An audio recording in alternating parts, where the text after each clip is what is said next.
سیدھی بات ہے جو توہین رسالت کرے جب وہ اپنے نبی کا نہیں تو ہمارا اور آپ کا کیا ہو سکتا. اس لیے ہم لوگ اس پر اتفاق کرتے ہیں. الحمدللہ جو بات حضرت نے فرمائی ہے یہ ہمارے امام اس معاملے میں ہم ان کی پیروی کریں گے انشاءاللہ تبارک و تعالی. تو میں نے مسئلے کی وضاحت کر دی. ایک منٹ ذرا سا ذریعہ دیکھتا تم کو ہو جائے کہ میں نے جنگ اخبار نکالا اسی دن کا پنڈی کا. یہ آپ کے ذہن میں رہے.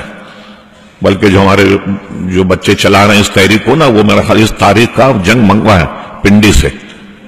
جس تاریخ کو یہ فیصلہ آیا ہے آپ اس کی لائن پڑھ لیں اوپر.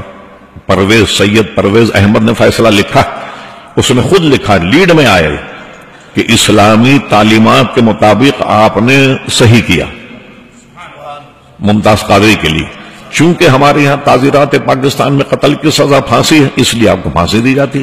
لیکن یہ تصدیق کی اس نے کہ اسلامی تعلیمات کے مطابق اس نے صحیح کیا. تو آپ کا ہائی کورٹ کا جج یہ کہہ رہا ہے. مجھے بتائیے وہ تو وہ جاہل نہیں تھا نا. وکلا تھے جب پیشی ہوئی تو میرے 200-300 وکلا کھڑے ہو گئے. بھائی وہ تو پڑھے لکھے تھے نا وہ تو جاہل نہیں تھے نا. تو انہوں نے بھی تو یہی کہا جو ہم کہہ رہے ہیں. اس کا بیٹا ہے برطانیہ میں اس کی کتاب بھی پڑھ لیں آپ. خود اس کا بیان کہ قرآن مجید میں نے نہیں پڑھا. ایک دفعہ جیل ہوئی. انٹرنیٹ پہ سب موجود ہے پورا. کوئی صاحب بیٹھ جائے نا آپ انٹرنیٹ چینل والے سب نکال لیں.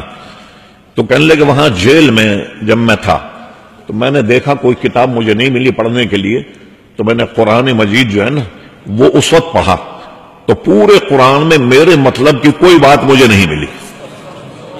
اس قسم کے سارے معاملات میں اس کا بیٹا کہتا ہے خنزیر کا گوشت کھاتا ہے وہ بغیر شراب کے رہ نہیں سکتا. کس کی حمایت کر رہے ہیں آپ بھائی؟ تو یہ ایسی چیزیں ہیں کہ اس پہ متحد ہو کر کے وہ کرنا. اب رہا نشتر پارک کا جلسہ کب اتوار کو ہے نا. یہ نشتر پارک بھرنا یہ میں پہلے بتا چکا بغدادی بھائی وغیرہ کو بھی نشتر پارک بھرنا ذرا مشکل کام ہے کراچی میں. لیکن آپ تمام حضرات اگر متحد ہو کر اپنے اپنے مقتدی ماننے والوں کو چاہنے والوں کو لائیں تو انشاءاللہ نشتر پارک بھر سکتا ہے. اور جب تک کوئی بڑا دباؤ نہیں پڑے گا نا اس وقت تک حکومت کے کان پہ جو نہیں رہیں گے. کوئی بڑا دباؤ پڑنا چاہیے.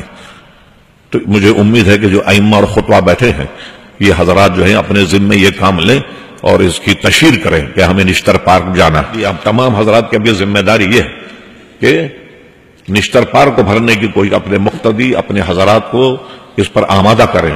بسیں کیجئے اور آئیے اور اندر نشتر پارک کے جلسے میں شرکت کریں اور علماء کرام کے خطابات جو ہیں وہ سنیں اور اپنے ایمان کو تازہ کیجئے. مجھے امید ہے کہ اب تمام حضرات نشتر پارک کے بھرنے کے حوالے سے اپنی اپنی ذمہ داری کو ادا فرمائیں گے. بہت بہت شکریہ.